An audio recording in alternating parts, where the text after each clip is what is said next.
Bismillahirrahmanirrahim. Assalamualaikum warahmatullahi taala wabarakatuh. Okey, sebagai mukaddimah, bismillahirrahmanirrahim. Alhamdulillahirabbil alamin. Nahmaduhu wa nasta'inuhu wa nastahdihi wa nastaghfiruh wa na'udzu billahi min shururi anfusina wa min sayyiati a'malina. Man yahdihillahu fala mudilla lahu wa man yudlilhu fala hadiya lahu. Asyhadu an la ilaha illallah wahdahu la syarika lahu wa asyhadu anna Muhammadan 'abduhu wa rasuluh. اللهم صل وسلم على نبينا محمد وعلى آله وصحبه ومن تبعهم بإحسان إلى يوم الدين. أما بعد، فإن أصدق الحديث كتاب الله، وخير الهدي هدي محمد صلى الله عليه وسلم، وشر الأمور محدثاتها، وكل محدثة بدعة، وكل بدعة ضلالة، وكل ضلالة في النار. أجرني الله وإياكم من البدع ومن الضلالات ومن النار. آمين اللهم آمين. Alhamdulillah, kita bersyukur pada Allah Subhanahu Wa Taala. Hari ini kita akan sambung kembali pelajaran kita insya-Allah dalam bawah tajuk sembahyang lagi, dan minggu lepas kita hampir-hampir menghabiskan bab sujud sahwi dan sujud-sujud yang selainnya. Kita kata hampir-hampir tu kerana rasanya kita, kebanyakan daripada kita lah telah menganggap kita dah siap minggu lepas. Cumanya bila kita semak balik, rupa-rupanya kita dah skip 2 hadis pada minggu lepas. Tak tahulah abang-abang perasan ataupun tidak. Mungkin ada abang-abang agak-agak yang perasan kot, tapi tak bagi tahu ikhwan.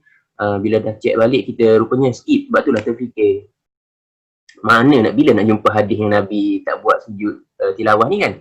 Tak jumpa-jumpa yang dalam hadis kita baca hari tu. Check balik, rupanya ada 2 hadis yang kita tertinggal. Kita tertinggal 2 hadis. InsyaAllah kita sambung 2 hadis itulah dulu. Kemudian kita akan masuk ke bab yang seterusnya, iaitu bab solat sunat. Okey, hadis yang dimaksudkan yang kita dah ketinggalan pada minggu lepas ialah 2 hadis ini. Jika saya tak silap, kita baca syarahan untuk hadis 336 ni, kemudian kita lupa nak kembali ke hadis 337. Bagi akak-akak abang-abang dalam ni, hadis tersebut bernombor, hadis yang kita tinggal tu hadis daripada Ibn Abbas juga, yang mana ke berapa 3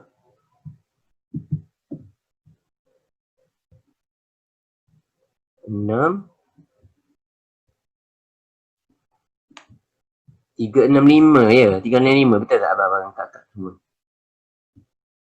Yang ni kita tak baca ni minggu lepas. Daripada Ibn Abbas juga kita tak baca ni, yang dikatakan Nabi SAW sajada bin najm. Kemudian hadis seterusnya yang kata daripada Zaid bin Thabit radhiyallahu ta'ala anhu. Kita tak baca tentang Zaid bin Thabit ni. Qara'tu 'an Nabi SAW an-najm falam yasjud fiha. Okey, jadi kita ambil daripada hadis ni, hadis yang bernombor 365 pada buku abang-abang tak semua, pada buku ikhwan 337. Okey, hadis kita mulakan dengan insya-Allah. Hadisnya berbunyi, wa anhu anna an-nabiy sallallahu alaihi wasallam sajada bin najm. Maknanya daripada Ibnu Abbas juga radhiyallahu taala anhu, hibrul ummah, sepupu Nabi Muhammad sallallahu alaihi wasallam, dakwat ummah ini, gelarannya dakwat umat kerana ilmunya. Dia berkata bahawasanya Nabi Muhammad sallallahu alaihi wasallam sajada bin najm. Dalam surah An-Najm Nabi ada bersujud. Kemudian hadis seterusnya, jelaslah hadis ni jelas, tak memerlukan syarahan yang panjang. Hadis seterusnya daripada Zaid bin Thabit. Zaid bin Thabit, sahabat yang terkenal kan, tak akan abang-abang kenal dia. Zaid bin Thabit ni dia sahabat yang mana kita pernah dengar tak, ada seorang sahabat tu dia belajar bahasa Yahudi kan. Siapa yang belajar bahasa Yahudi dalam masa kurang pada 2 minggu tu, 15 hari, ataupun kurang daripada sebulan lah, setengah bulan, 15 hari, 2 minggu, 1 hari.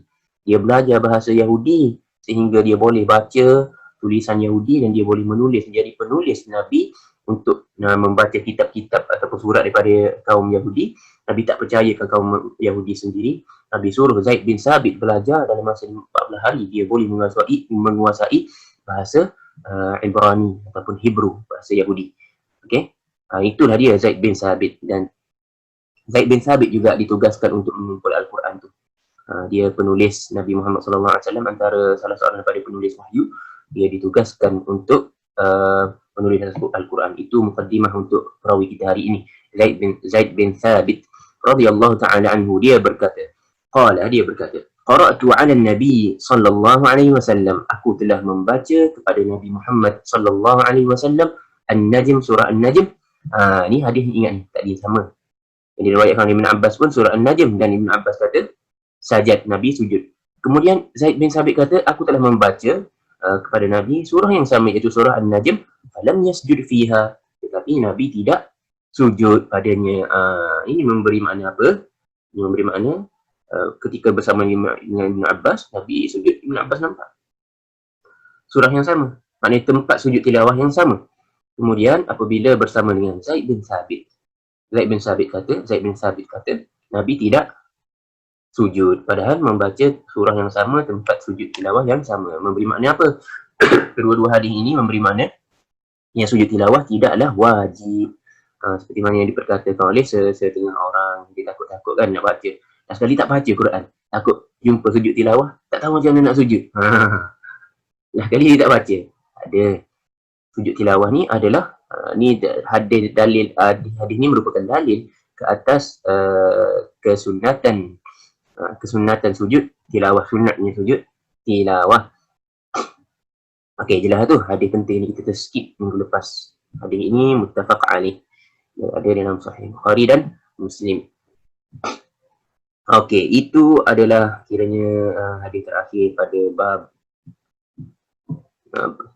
bab sujud sahwi lah kan, sujud sahwi. Kemudian ada satu hal lagi, belum kawan terlupa, yang kita kata akan tangguhkan untuk hari ini. Siapa ingat? Abang-abang dah kat yang mana ingat apa yang kita janjikan nak syarah hari ini? Kita tangguhkan daripada minggu lepas ke hari ini. Ada tak abang-abang dengan akak-akak yang ingat? Boleh ingatkan ikhwan. Ke tidur lagi semua ni? Ada yang ingat tak? Kalau ada yang ingat, okey, Abang Juzlan. Nak bagi peluang kat orang nak jawab, tu je. Ada tak siapa-siapa yang boleh participation point ni? Kumpul dulu. Ada tak? Ada tak yang ingat kita nak bincangkan apa?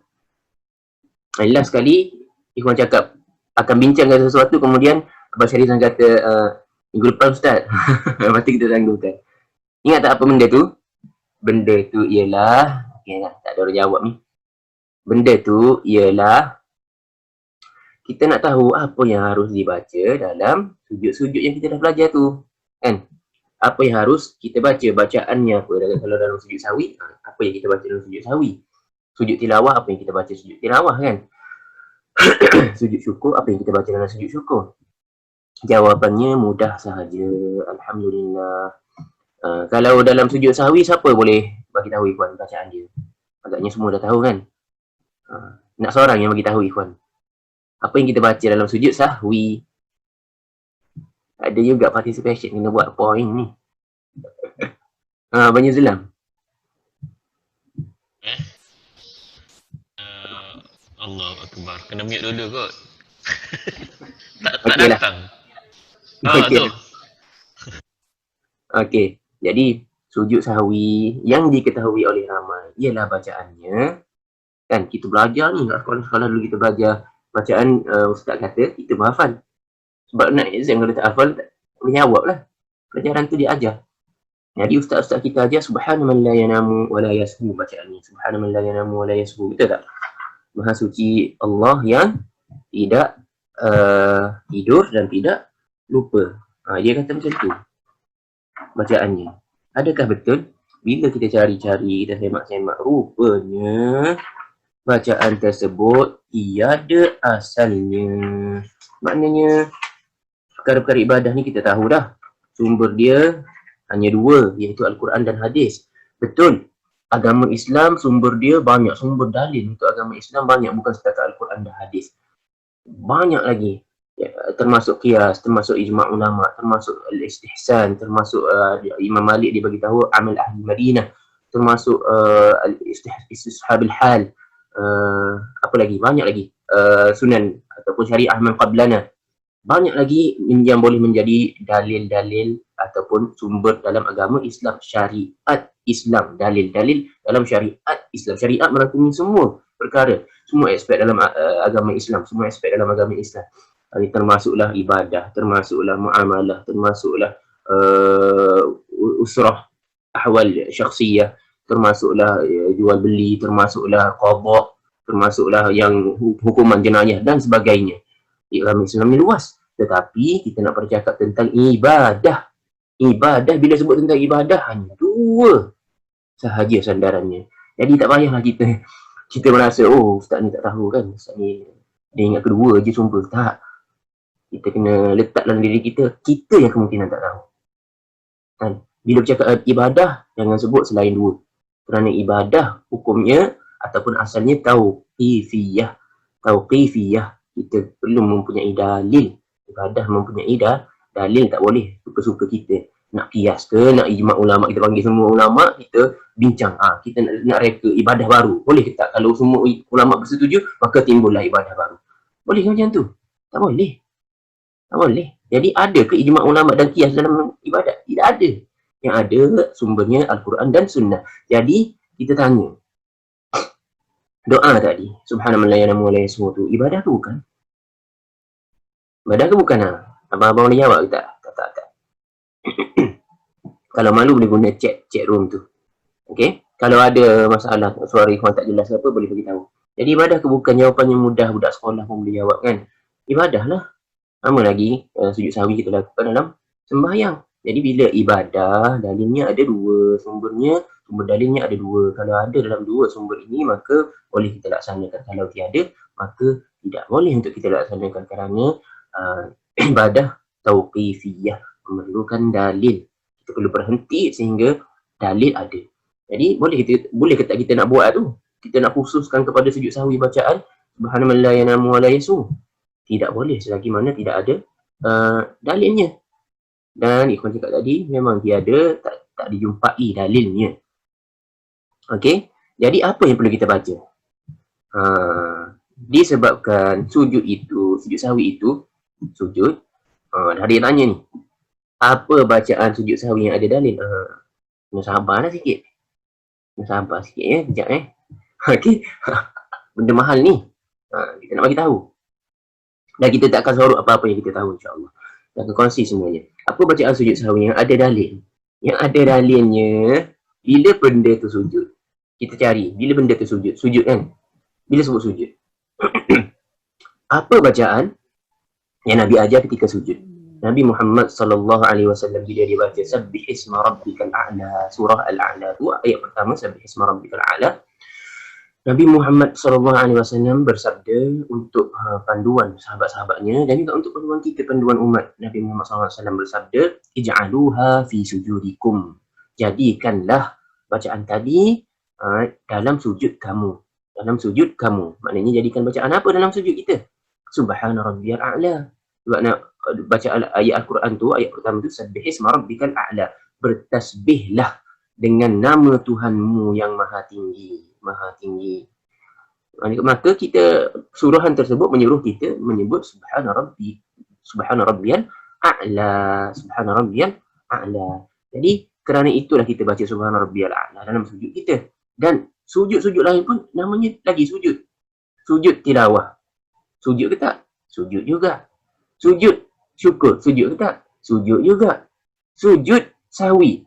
Sujud ke tak? Sujud juga. Jadi bacaannya, dalil bacaan dalam sujud adalah dalil umum suruhan Nabi tadi. Nabi menyuruh secara umum Nabi sujud. Ij'aluha fi sujudikum. Jadikanlah dia dalam sujud kamu. Sujud, segala jenis sujud. Itu maksud umum. Kalau kita belajar usul fiqh, kalimah itu kalimah umum. Bila umum, dia merangkumi semua jenis sujud.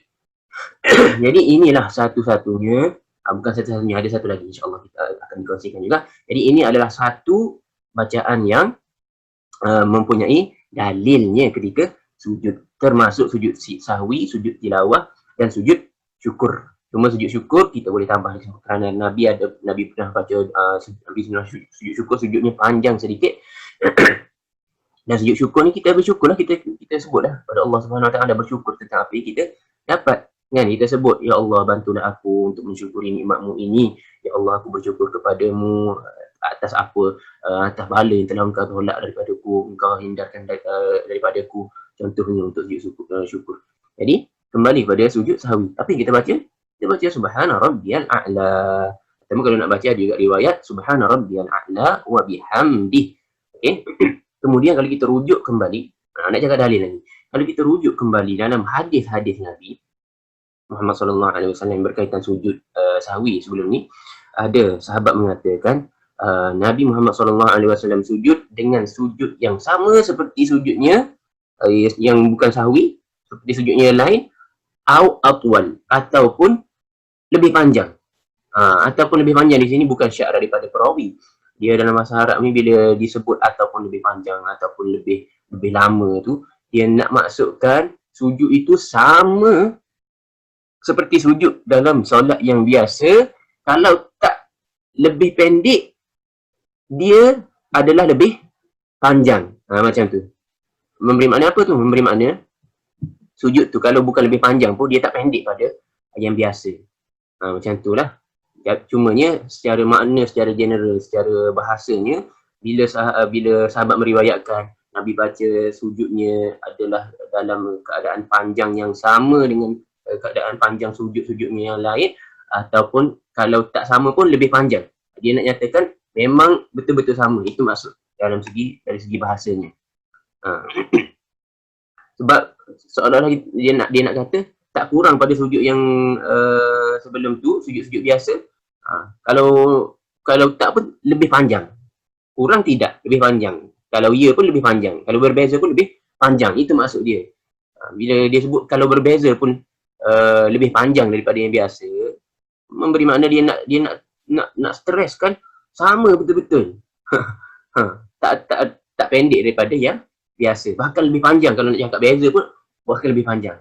Makna dia tak panjang tak pendek lah. Sama betul-betul. Jadi apabila sahabat ada sebut macam tu juga, kita boleh faham lah bacaannya apa. Maknanya sama dengan bacaan yang sujud-sujud yang lain yang ada dalil, iaitu subhana rabbiyal a'la. Jadi apakah lagi bacaan yang kita boleh baca untuk tambah yang ada dalil untuk sujud ni? Kita ingat kembali hadis yang kita telah ambil, hadis yang diriwayatkan oleh Aisyah radhiyallahu taala anha. Kan? Boleh ingat balik tak? Dah 8 bulan lepas, 9 bulan lepas.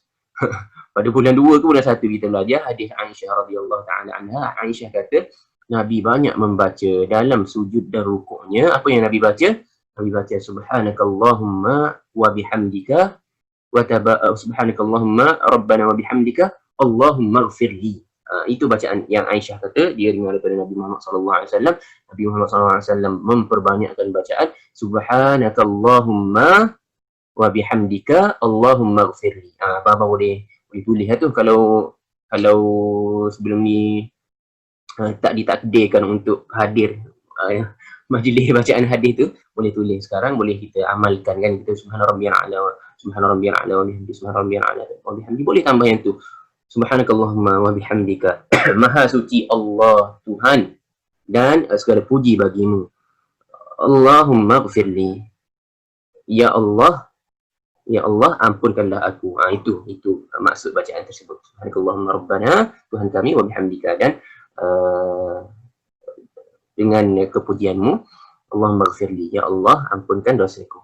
Okey, harapnya dah jelas tu bacaan dia kan. Itulah bacaannya dalam sujud tilawah ke, dalam sujud syukur ke, dalam sujud sahwi. Kerana sujud-sujud ni Nabi baca jangka masanya sama seperti sujud-sujud yang lain. Okey. Ada soalan ke? Kalau ada soalan boleh terus unmute dan boleh intercept lah.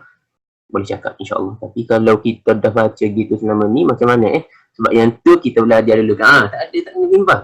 Yang selama ni Allah Subhanahu Wa Taala sebut afallahu amma salaf. Allah telah mengampuni apa yang telah lampau. Yang lampau dosa pun kita buat, walaupun dosa besar sekali pun kita buat, kita bertaubat, kita husnuzan dengan Allah, yang Allah Subhanahu Wa Taala dah ampunkan dosa, kita tak perlu bimbang. Tak perlu bimbang, tutup. Jangan beritahu pada orang, jangan buka aib kita pada orang. Kan? Yang dah tersalah, tengok macam mana Nabi ajar umat dia. Ingat tak satu orang yang dipanggil hadis al-musi fi salah. Hadis orang yang solat ni, dia solat tak ada qamak ninah. dia solat dia tak cantik. Macam mana dia solat dia ni? Dia solat tak ada tamak ninah. Nabi tengok dia, Nabi kata salli. Selepas dia solat, Nabi kata salli fa innaka lam tusalli. Sembahyang, sesungguhnya kamu tak sembahyang lagi. Dia pun pergi sembahyang. Bila dia selesai sembahyang, Nabi kata balik, salli fa innaka lam tusalli. Sembahyang, pergi ulang balik sembahyang. Sesungguhnya kau tak sembahyang lagi. Dia pun pergi ulang balik kali ketiga. Nabi kata kepada dia benda yang sama, salli fa innaka lam tusalli. Sesungguhnya kamu tak sembahyang lagi, pergi solat. Kamu tak solat lagi. Dia pun cakap, wahai Rasulullah, aku tak tahu dah solat mana, macam mana lagi yang aku boleh buat yang lebih cantik daripada solat yang aku dah buat ni. Ajarkanlah kepada aku bagaimana cara untuk melaksanakan solat yang sebenarnya. Jadi Nabi pun ajar kepada dia solat yang ada tamak ninah. Maknanya kalau kita sujud tu, sujud je bukan macam ayam patut makanan kan. Sujud ada waktu kita berhenti daripada pergerakan, itu tamak ninah, walaupun satu lahzah, satu ketika. Kemudian kita naik, ada waktu kita berhenti daripada pergerakan. Ni kan bergerak, dia ada waktu berhenti daripada pergerakan, itu tamak ninah. Selepas setiap pergerakan berhenti sejenak, itu maknanya tamak ninah. Tak perlu lama, walaupun 1 detik. Okey, jadinya dalam hadis ni kita cuba tengok hadis tersebut. Nabi suruh dia ulang ke tak? Ya, Nabi suruh dia ulang. Tetapi Nabi suruh ulang solat ni ke solat yang lepas Nabi suruh ulang juga? Kan dia duduk solat macam tu, dia kata aku tak tahu dah macam mana cara nak solat. Maknanya solat yang lebih elok daripada ni. Maknanya solat dia sebelum ni, bertahun-tahun sebelum ni. Agak-agak batal ke tak batal? Kalau ikutkan batal lah sebab salah. Nabi suruh solat kembali. Kalau solat tu tak batal, Nabi tak akan suruh solat kembali, ulangi. Kerana dah tergugur kewajipannya. Bila Nabi suruh ulang, maknanya solat tersebut batal. Jadi adakah dikira batal juga solat-solat dia yang bertahun-tahun sebelum ni? Tidak. Kerana apa? Buktinya Nabi suruh ulang solat tu saja. Nabi tak suruh dia pergi qada balik yang 3-4 tahun lepas. Jadi kita tak perlu bimbang apa yang kita buat kerana kita tersalah ataupun tiada ilmu. Sebelum kita ada ilmu, Allah tidak akan soal lah. Selepas kita dah ada ilmu, kita pilih untuk buat benda yang salah juga, baru Allah Subhanahu Wa Taala persoalkan. Okey.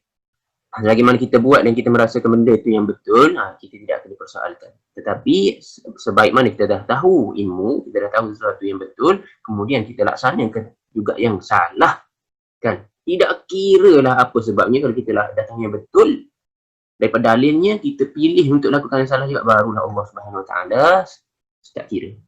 Okey? Kalau tersalah, kejahilan tu tak ada ilmu kan, tak tahu. Itu merupakan apa ni? Merupakan keuzuran yang diterima lah. Dengan syarat juga, bukan semua kejahilan yang Allah Subhanahu Wa Taala terima. Kejahilan yang macam mana? Kejahilan yang masyarakat boleh terima. Contoh macam benda-benda yang macam ni, macam apa ni? Sujud sahwi ni, sebab kita diajarkan subhana rabbiyal a'la, subhana man la yanamu wa la yasmu, kan kita diajarkan begitu. Jadi kalau kita jahil bacaan yang sebenarnya subhana rabbiyal a'la pun boleh diterima oleh masyarakat kerana kita diajar daripada kecil. Yang mana kejahilan yang tak diterima, contoh macam orang ni dia baru masuk Islam, kemudian dia hidup di negara Islam, duduk di Kuwait. Selepas 2 tahun dia masuk Islam, kita tanya solat ke tak 5 waktu? Dia kata tak solat. Ada ke solat 5 waktu? Kita tanya macam tu pula. Orang macam ni, kejahilan dia diterima ke tak? Tak diterima lah. Tak logik kamu duduk di Kuwait dengar azan, kan? Masjid banyak mana kat Kuwait, pergi ambil gambar dalam satu panorama, gambar panorama, mesti akan jumpa nampak menara masjid kat Mandar lah, kalau bukan pergi kat Padang Pasir. Mesti akan nampak menara masjid, boleh dengar masjid di mana-mana, kan? Orang Islam, negara Islam, kalau duduk kat negara kafir, betul-betul negara yang diharamkan solat dan sebagainya, itu boleh diterima. Kejahilan dia tak tahu ada kewujudan kewajipan solat. Tapi kalau orang yang duduk di Kuwait tak tahu pula ada kewajipan solat, diterima ke tak? Tidak diterima lah. Jadi itu Ikhwan kata, kejahilan kena hati-hati. Kejahilan yang boleh diterima sahaja, ia merupakan keuzuran di sisi Allah Subhanahu Wa Taala. Tapi kalau kejahilan kerana diri kita sendiri, maknanya shortcoming sampai dari diri kita sendiri, kan? Kita yang abaikan benda tu, kita neglect, kita apa ni, kita tak ambil, tak bagi perhatian pada benda tersebut, kan? Itu kita tanggung lah, itu kita tanggung. Jadi harapnya dah jelas satu bacaan apa yang kita perlu baca dalam solat dalam sujud tilawah dan sujud sahwi dan sujud syukur. Saya cakap tadi sujud syukur ada, kita boleh baca apa yang kita berkaitan dengan apa yang Allah Subhanahu Wa Taala kurniakan kepada kita itulah, ataupun tolak bala daripada kita. Okey. Okey, alhamdulillah, harapnya telah jelas penjelasan tadi. Kalau ada apa-apa yang tidak jelas boleh minta angkat tangan teruslah. Katakan kita tak akan pergi kepada poin seterusnya selagi mana ada kekeliruan. Kita belajar ni untuk menghilangkan keliru dan menambah keyakinan, itu tujuan kita belajar. Dan untuk diamalkan, bukan untuk berbahas, bukan untuk berdebat, bukan untuk menang okey, menang kedudukan, ke pangkat ke apa ke. Okey, kita masuk ke bab seterusnya. Kalau tak ada ni, tak ada soalan okey, kalau tak ada soalan, kita masuk ke bab seterusnya. Nombor 9, bab ke-9, iaitu bab solat at-tatawwu'. Solat at-tatawwu'. Solat maknanya solat, at-tatawwu' maknanya jenis solat tersebut apa? At-tatawwu' memberi makna yang voluntary. Solat yang tidak wajib, yang sukarela, itu maksud tatawwu'. Tatawwu' ni maknanya sukarela. Mutatawwi' maknanya sukarelawan, maknanya solat yang sukarela. Maksud tak ada orang suruh kita solat ni, kita tak ada orang wajibkan kepada kita, tapi kita suka untuk solat tambah. Itu maksud solat sukarela, solat sunat lah, mudah-mudahan solat sunat. Hadis pertama daripada Nabi, daripada Rabi'ah bin Ka'ab, Al-Aslami radhiyallahu ta'ala anhu, qala, dia berkata, qala li an-nabi sallallahu alaihi wasallam, Nabi Muhammad sallallahu alaihi wasallam telah bersabda kepadaku. Dia boleh tengok kat sini terjemahan dia. Bagi akak-akak yang abang nak bahasa English, telah bersabda kepadaku Nabi Muhammad sallallahu alaihi wasallam. Sal. Rabi'ah cakap, Nabi juga cakap pada dia, sal. Apa makna sal? Sal maknanya mintalah. Nabi kata pada dia, mintalah. Wahai Rabi'ah, minta. Fakultu, maka aku pun berkata, as'aluka murafaqataka fil jannah. Aku minta daripadamu untuk berdamping denganmu di syurga, bersamamu di syurga. Masya Allah. Tengok permintaan dia. Dia tak minta yang dunia kan. Dia minta terus bersama Nabi di syurga. Tinggi cita-cita dia, Rabi'ah bin Ka'ab. Faqala, maka Nabi berkata, aw ghairu dhalik, adakah perkara yang lain selain daripada itu? Faqultu, maka aku pun berkata, huwa dhak, itulah dia benda, itu dia Rasulullah, satu benda tu dia Rasulullah. Faqala, Nabi pun berkata, fa'inni ala nafsika bikathratis sujud, maka bantulah aku ala nafsika, untuk aku membantumu bikathratis sujud, dengan memperbanyakkan sujud. Okey. Allah Muslim. Memperbanyakkan sujud ni maksudnya memperbanyakkan sembahyang, kerana sujud adalah satu rukun daripada rukun-rukun sembahyang, dan kita boleh memasukkan dalam bahasa Arab ni, kita boleh untuk refer ataupun untuk masukkan sesuatu perbuatan ibadah itu dengan hanya menyatakan satu rukun daripada rukun-rukunnya. Boleh dalam bahasa Arab. Bahkan Allah juga guna. Kita baca surah Al-Baqarah kan, warta'u ma'ar raki'in, maka sujudlah bersama orang-orang yang, maka rukuklah bersama orang-orang yang rukuk. Allah sebut rukuk. Jangan pula kita pergi tunggu orang rukuk, lepas tu kita pun sama-sama rukuk dengan dia. Lepas tu dah, sebab Allah suruh rukuk je. Jangan. Bahasa Arab ni kita boleh masukkan ibadah tertentu dengan hanya menyebut satu rukun daripada rukun-rukunnya. Seperti mana Allah sebut, rukuklah kamu bersama orang-orang yang rukuk. Maknanya Allah suruh apa tu? Allah bukan suruh rukuk saja. Allah suruh solatlah kamu bersama orang yang solat, kerana rukuk adalah satu rukun daripada rukun sembahyang. Samalah begini yang Nabi sebut sujud, tetapi dimaksudkan ialah sembahyang. Maknanya kalau nak bersama Nabi, hadis ni kan, kalau nak bersama Nabi di syurga, maka salah satu jalan untuk mencapainya ialah dengan memperbanyakkan sembahyang. Sembahyang apa? Sembahyang sunat lah. Itulah satu-satunya sembahyang yang boleh kita perbanyakkan. Kalau solat fardu kita tak boleh nak perbanyakkan dah. Solat fardu ni dia memang ngam-ngam setting dia. Allah letak umur kita berapa, kita hanya ada nombor tertentu untuk solat fardu. Kita tak boleh tambah solat fardu. Yang kita bolehnya kurang. Sayanglah kita sebab benda tu, kalau contoh macam dia Allah dah bagi dah kepada kita fund, dana. Allah bagi dana kepada kita. Dana ni tidak akan ditambah. Kalau kamu sia-siakan, kamulah yang akan rugi. Kamu nak tambah tak boleh. Bukan di sisi kamu. Bukan hak milik kamu untuk tambah-tambah dana ni. Kalau contoh kita, Allah bagi kita umur kan, Allah bagi kita umur, balik pada umur berapa? Contoh 15 bagi lelaki. Balik tu diwajibkanlah solat pada waktu tu. Dan Allah dah set dah pada kita sampai umur berapa kita? 60 contohnya.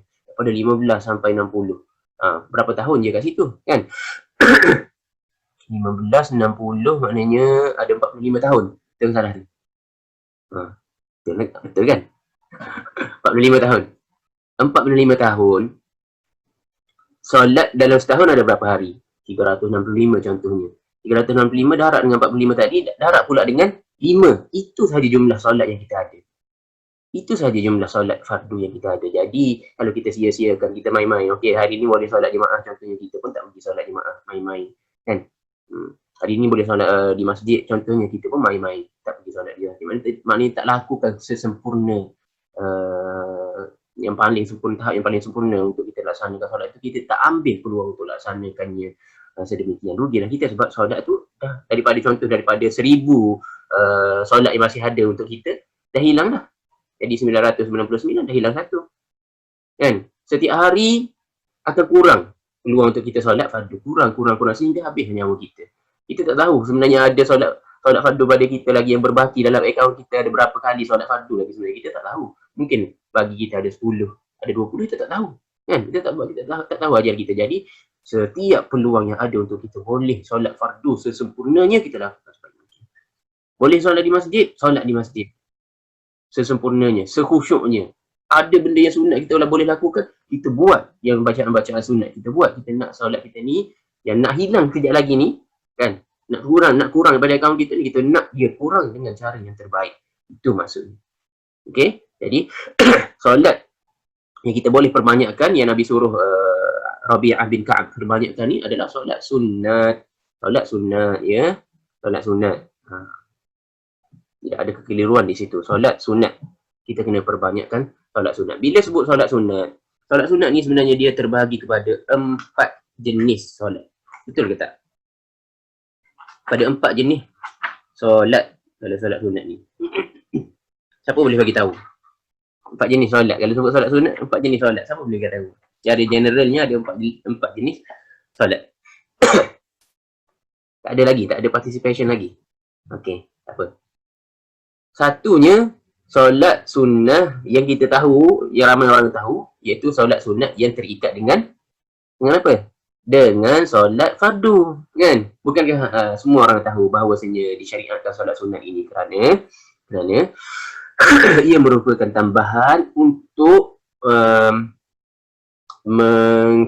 membaiki kekurangan yang ada ataupun menampung kekurangan yang ada pada solat fardu. Maknanya disyariatkan solat sunat juga kerana kepentingan solat fardu. Kerana dalam solat fardu ramai antara kita, kan, tak terlepas ramai antara kita yang solat fardunya ada kekurangan, kan, ada lupa ke, tidak khusyuk ke dan sebagainya, kan, kekurangan tertentu. Ini Allah Subhanahu Wa Taala bagi kita peluang untuk menampung kekurangan ini dengan melakukan solat sunat, Tapi kita kena belajarlah macam mana cara nak melakukan solat sunat ni. Yang pertama sekali kita perlu tahu, untuk sebagai mukaddimah kita, sebagai introduction, untuk belajar macam mana nak lakukan cara Nabi, solat sunat cara Nabi.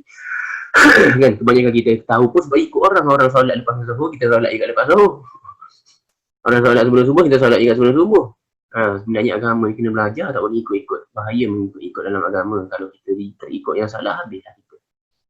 Okey, jadi nak belajar kita tahu jenis-jenis solat sunat dulu sebelum kita pergi ni pada hadis seterusnya. Jenis-jenis solat sunat. Yang pertama kita memberitahu ada 4 jenis solat sunat secara general dalam agama Islam ni, ada 4 jenis. Satunya solat sunat yang terikat dengan waktu. Solat sunat yang terikat dengan waktu. Okey, seperti solat apa? Solat sunat ada juga yang terikat dengan waktu. Solat apa? Solat witir contohnya, witir terikat dengan waktu, kan? seperti solat witir. Lepas tu yang kedua ni yang Ikhwan jelaskan tadi, iaitu seperti yang terikat dengan waktu sembahyang yang lain, terikat dengan solat fardu, dia menampung kekurangan solat fardu. Yang ni dikenali dengan solat sunat rawatib.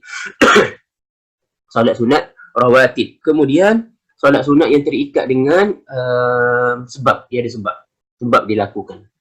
Contoh macam solat ni yang ketiga kan, sebab, dia ada sebab.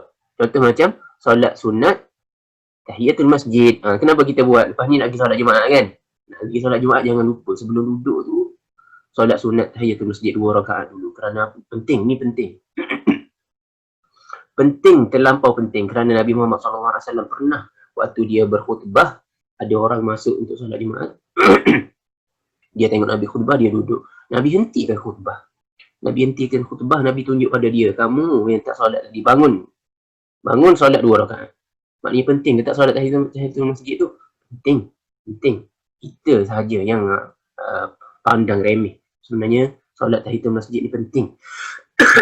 Kalau tak penting, Nabi dia tak pernah lagi dalam hidup ni tengok khatib berhenti untuk tegur orang kan. Sebab bagi kita khutbah ni formal lah, penting lah. Tapi sepenting-penting dan seformal khutbah pun Nabi Muhammad SAW berhenti untuk tegur orang yang tak solat tahiyatul masjid. Dan dia suruh solat, bila suruh jadi apa? Jadi wajib lah. Pada orang tua jadi wajib. Okey, jadi itu yang ketiga. Kemudian yang last sekali, solat sunat yang apa ni? Yang mutlak, kita panggil solat sunat yang tak ada sebab, tak ada, kita suka-suka solat sunat tersebut. Suka untuk solat sunat tersebut. Solat sunat mutlak ni boleh buat walaupun tanpa sebab kita suka nak solat, kita boleh buat pada apa-apa waktu sekalipun, kecuali pada waktu yang dilarang. Jadi waktu larangnya itu sebenarnya dikhususkan untuk solat sunat mutlak, solat sunat yang tidak ada sebab, yang tidak terikat dengan waktu sembahyang, dengan solat fardu, dan tidak terikat dengan waktu seperti solat witir tadi kan. Witir dan juga solat duha tadi. Walaupun khatib berkhutbah, kita dianjurkan solat tahiyatul masjid. Ya. Walaupun khatib berkhutbah. Kan. Kita disuruh untuk mendengar khutbah. Jadi, kita satunya suruhan untuk mendengar khutbah. Satunya suruhan untuk solat tahiyatul masjid. Maknanya dua-dua suruhan. Kan? Kalau kita ni nak lakukan kedua-duanya, mestilah kita ada kawal. Kita akan datang sebelum khatib khutbah.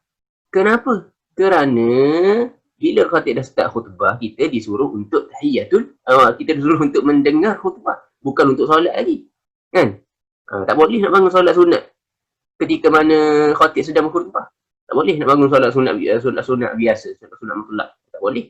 Tapi tahiyatul masjid kerana dia ada sebab. Sebab dia apa? Sebab kita masuk masjid. Kerana dia ada sebab. Okey? Maka kena lakukan. Solat kalau kita masuk tu khatib dah tengah berkhutbah, kita solat cepatlah. Sebab kita tahu kita disuruh untuk mendengar. Kan? Kita solat cepat. Tak payah nak baca Al-Baqarah atau apa dah. Jangan buat hal lah kan. Kita disuruh untuk mendengar khutbah. Jadi bila masuk tu, walaupun kadang-kadang manusia bila dia masuk ke masjid solat Jumaat, ini Ikhwan akan ceritakan satu situasi, nak tahu betul ke salah kan tindakan kita. Dan kita nak tahu apa yang orang buat adakah kena dengan apa yang Nabi suruh. Okey, sekarang ni kalau kita masuk ke masjid hari Jumaat, kadang-kadang kita masuk tu kena dengan ngam-ngam waktu Zuhur, muazzin tengah azan. Allahu Akbar, muazzin azan kan. Kita masuk, kita pernah tengok orang lain yang masuk bersama dengan kita dalam masjid tu berdiri, dia dengar azan dulu. Betul ke tak? Kita pun orang lain semua berdiri, kita berdiri juga. Betul ke tak tindakan kita tu? Agak-agaknya abang-abang kan? Abang-abang rasa mana satu? Nak kita solat ke kita berdiri yang betul? Kalau ni tulis dalam chat tak apa. Tulis dalam chat tak apa jawapan tu. Kalau berdiri, okey. Berdiri. Ni semua orang boleh baca Abang Juzam. Berdiri Abang Juzam kata. Dan Abang Juzam mewakili ramai orang lah. Kan? Yang mewakili semua yang berdiam. Betul tak? Mewakili semua yang berdiam. Sebab kalau yang melakukan sebaliknya, mesti dia akan ingkar. Dia kata, tak, saya solat. Yang sebenarnya yang sepatutnya kita buat. Kan? yang sepatutnya kita buat ialah, kalau kita ada ilmu, ialah kita solat, bukan berdiri. Yang berdiri itu dia ikut-ikut orang juga. Dia tengok orang tak solat, dia tak solat, dia berdiri lah. Itu yang orang kata bahaya kita ikut-ikut orang. Di sini kau akan nyatakan kenapa kita solat. Kenapa kita solat? Bila kita masuk untuk solat Jumaat dan muazzin tengah azan, kita solat. Kita jangan berdiri. Kita solat terus. Kerana solat sunat tahiyatul masjid tu disuruh oleh Nabi Muhammad SAW. Seakan-akan wajib kerana Nabi berhenti. Khutbah yang wajib Nabi berhenti untuk suruh orang tu solat. Jadi suruhan di sini suruhan yang kuat. Jadi nak tak nak kita kena solat tahiyatul masjid. Dan nak tak nak kita kena dengar khutbah. Kan? Sekarang ni muazzin tengah azan. Bila muazzin sudah azan, apa khatib akan buat? Khatib akan memulakan khutbah. Kalau muazzin dah siap azan baru kita nak angkat takbir dan solat, pada waktu yang sama kita tak boleh nak laksanakan suruhan Nabi untuk mendengar khutbah. Kenapa? Sebab kita akan solat. Sedangkan khatib akan memulakan khutbahnya. Jadi bila berlaku pertembungan sebegini, kita kena cari keadaan yang boleh untuk kita laksanakan kedua-duanya. Tidak ada satu pun suruhan untuk kita berdiri ketika orang azan. Tidak ada satu pun suruhan. Kan? Yang ada suruhannya untuk kita menjawab azan. Menjawab azan itu sunat ke tak sunat? Sunat, tetapi mana satu lebih besar? Tahiyatul masjid ke jawab azan? Sebab benda ni dah bertembung. Kita tak boleh nak buat dua-dua. Mana satu lebih besar? Tahiyatul masjid lebih besar. Sebab Nabi hentikan khutbah untuk menyuruh orang itu bangun solat masjid. Solat tahiyatul masjid. Dan mendengar khutbah lebih besar daripada menjawab azan yang sunat tadi. Sebab tu kita kata perkara sunat pun ada level-level dia, kita kena tengok prioriti dia. Jadi kalau kita dah tahu ilmu, kita jangan ikut orang. Bila kita masuk, aku disuruh untuk mendengar khutbah, itu lebih penting daripada menjawab azan. Aku disuruh untuk solat tahiyatul masjid. Kalau aku solat tahiyatul masjid lewat, aku tidak dapat untuk mendengar azan. Jadi kita masuk ke masjid, okey. Bila kita dah tahu nak prioritize semua ni, kita masuk ke masjid walaupun orang berdiri waktu tu tengah muazzin tengah azan, kita kena solat tahiyatul masjid tanpa melengah-lengahkan. Kena siap solat tahiyatul masjid sebelum muazzin, sebelum khatib naik ke mimbar dia untuk melaksanakan khutbah Jumaat. Okey, harap jelas ke tu? Harap jelas kan. Jadi ikut-ikut ni tak boleh dalam agama. Banyak benda yang kita ikut dalam agama, kita tersalah. Kita kena ikut ilmu, bukan ikut orang. Kerana orang kebanyakan tidak belajar. Ada soalan ni, what if bukan azan untuk solat Jumaat, kita sampai maghrib, masa contoh tengah azan maghrib, berdiri ke atau solat tahiyatul? Yang ni tak ada masalah kalau untuk berdiri pun. Sebab tidak ada pertembungan kalau kita berdiri. Untuk jawab azan lah, berdiri ni bukan kerana ada pensyariatan berdiri. Tidak. Berdiri sebab kita tak solat tahiyatul masjid lagi. Kan? Dan kita tak boleh duduk kecuali telah solat. Dan kita nak jawab, kita nak solat tak boleh kerana kita nak, bukan tak boleh, kita pilih untuk tidak solat tahiyatul masjid kerana pada waktu tu kita nak jawab azan. Tak boleh. Sambil-sambil Allahu Akbar, muazzin pun Allahu Akbar, kita pun berhenti jawab juga dalam solat kita Allahu Akbar. Juga tak boleh lah kan. Jadi kita pilih untuk berdiri kerana nak jawab azan dulu. Kemudian selepas azan, kita pun solat tahiyatul masjid. Tak ada masalah yang tu kerana waktunya luas. Lain berbeza dengan solat Jumaat, kerana solat Jumaat bila muazzin dah habis azan, khatib akan memulakan khutbah dan kita wajib mendengar khutbah. Boleh faham kat situ Itu beza dia. Bagus soalan daripada Cik Yunus ni. Jadi yang tu kalau nak berdiri boleh, tetapi bukan kerana berdiri itu disyariatkan. Tidak. Berdiri itu kerana kita memilih untuk menjawab. Kan, untuk menjawab azan dan kita tidak mahu duduk selagi kita tak solat tahiyatul masjid. Itu maksudnya. Jangan pula kata ikhwan ajar ada syariat berdiri, tak ada. Berdiri itu untuk jawab azan lah. Kalau nak jawab azan, kalau kita tak nak jawab azan, buat apa berdiri lagi? Dan kalau kita nak main handphone kan, tak perlu pun untuk berdiri tu. Ada persyaratan berdiri ketika azan. Tengah azan maghrib, berdiri ke atau solat tahiyatul masjid. Okey. Itu dah jawab. Ada soalan pula daripada Baju Islam ni. Kalau tak ada kaitan dengan kena dengar khutbah, tak salahkan berdiri dan tunggu. Maksud ni kalau tak ada kaitan dengan kena dengar khutbah, Tak ada salah. Maknanya ini sama dengan soalan Cik Yunus ni kot. Sama ni. Dah terjawab ni kot dengan soalan Cik Yunus. Kan? Pada waktu-waktu lain tak ada. Sama soalan bagus. Alright. Jadi dah lebih ke waktu kita ni? Dah lebih ni. Jadi kalau sebab dah lebih, kita janji 45 minit kan, dah ni 10.51 ni. Jadi korang pulangkan pada abang-abang lah. Kalau nak sambung lagi ke satu hadis ataupun nak berhenti di sini, korang tak ada masalah. Yang penting Alhamdulillah hari ni dah boleh jelaskan banyak. Dah boleh sampaikan banyak ilmu. Jadi itulah cukup lah bagi pihak ikhwan. Jadi abang-abang nak sambung ke nak berhenti? Jika ada kekeliruan pada tajuk yang sebelum ni kita dah ambil ni, boleh tanya. Kalau tak, kita berhenti ke sambung? Tak ada orang jawab ni. Berhenti ke sambung? Sambung je. Okeylah, kita sambung satu hadis je lah. Kita sambung satu hadis je insya-Allah, lepas tu kita berhenti untuk bersedia solat Jumaat. Boleh ulang balik tulis bacaan sujud sahwi tadi. Ni abang mana ni? MyMate 20 Pro ni. Abang mana MyMate 20 Pro ni? Dari Malaysia ke dari Kuwait? Kita nak tahu ni. Nak tulis bacaan sujud sahwi? Oh, mudah saja bacaan sujud sahwi tadi. Subhana rabbiyal a'la. Boleh? Subhana rabbiyal a'la wa bihamdihi pun boleh. Sama bacaan dengan sujud yang biasa. Itu. Sama bacaan dengan sujud yang biasa. Dan insya-Allah kita rekod lah kita punya dars ni, halaqah ni kita rekod. Boleh kembali nanti, akan bagi link kalau nak dengar balik syarahan tadi. Kalau nak dengar balik syarahan tadi, okay? Tentang kenapa kita baca Subhana rabbiyal a'la tu. Ataupun yang mungkin abang masukkan tentang yang baru tu, bacaan daripada hadis Aisyah. Hadis Aisyah berbunyi Subhanakallahumma rabbana wa bihamdika Allahumma ighfirli. Boleh tu. Ni bukan setakat dalam sujud sahwi, sujud biasa begitu boleh tambah. Subhana rabbiyal a'la wa bihamdi, subhana rabbiyal a'la wa bihamdi, subhana rabbiyal a'la wa bihamdi. Kita buat bacaan biasa tu. Lepas kita nak tambah Subhanakallahumma rabbana wa bihamdika Allahumma ighfirli. Subhanakallahumma rabbana wa bihamdika Allahumma ighfirli. Boleh, tak ada masalah. Itu dia. Jadi satu hadis seterusnya lah, kita ambil satu hadis saja. Wa an ibnu, ini hadis ni daripada Ibnu Umar radhiyallahu taala anhuma, daripada anak kepada Umar ni, Abdullah bin Umar nama dia sebenar, radhiyallahu taala anhuma, qala, dia berkata, hafiztu minan nabiy sallallahu alaihi wasallam, aku telah menghafal, aku ingat daripada Nabi Muhammad sallallahu alaihi wasallam 10 rakaat, 7 hadis, 10 rakaat. Dia kata, Ibnu Umar kata, aku ambil daripada Nabi Muhammad SAW dan aku ingat daripada Nabi Muhammad SAW 10 rakaat. 10 rakaat apa ni? 10 rakaat sunat. Ingat, bab kita belajar ni bab sunat. 10 rakaat sunat. Rakaatain qabla dhuhr. 2 rakaat sebelum zuhur. Ini sunat rawatib ni, sunat yang solat.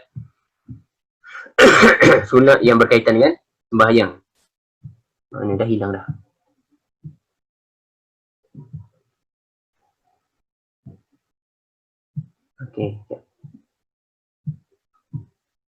Okey, ni dia.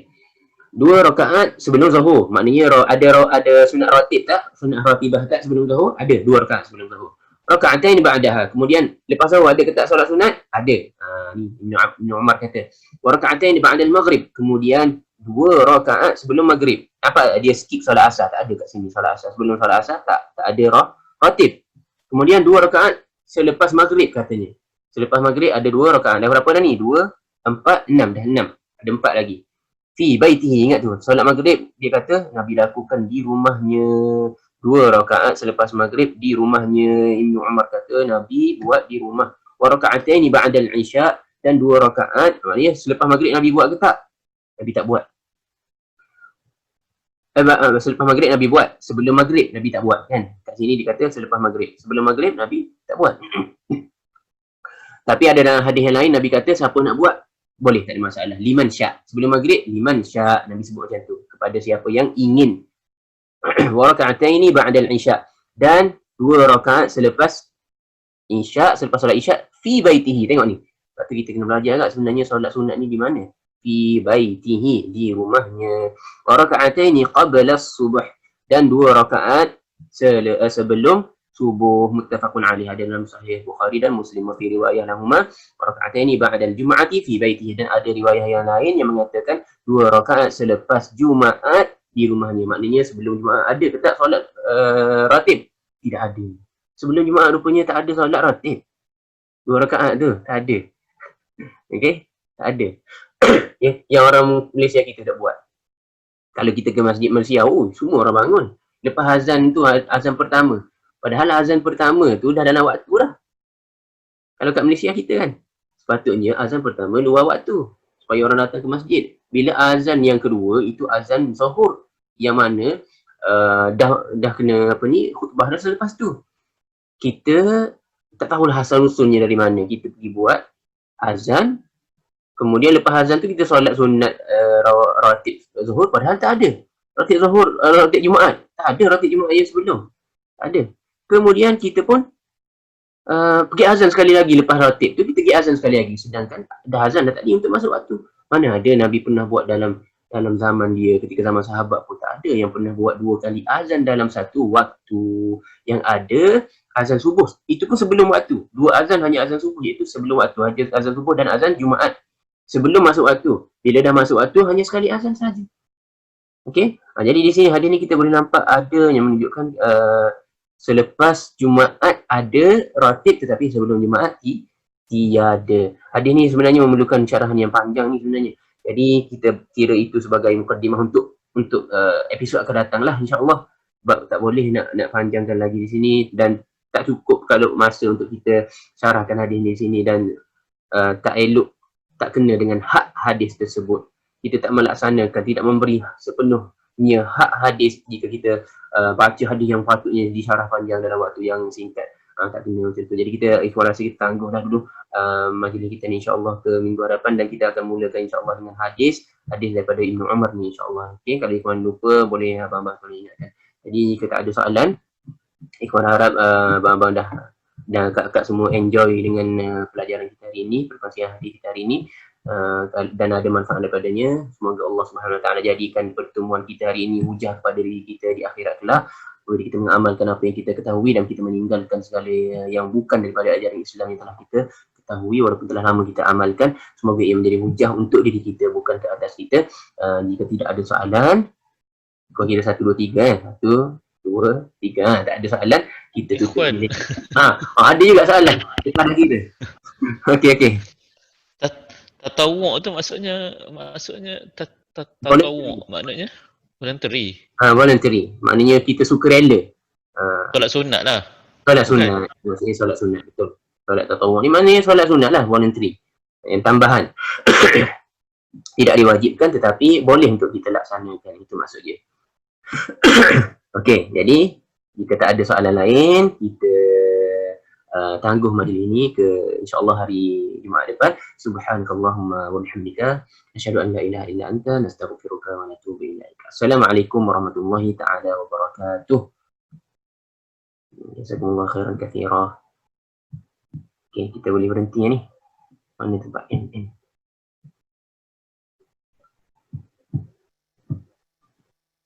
Okey, end meeting. Terima kasih semua abang-abang kakak.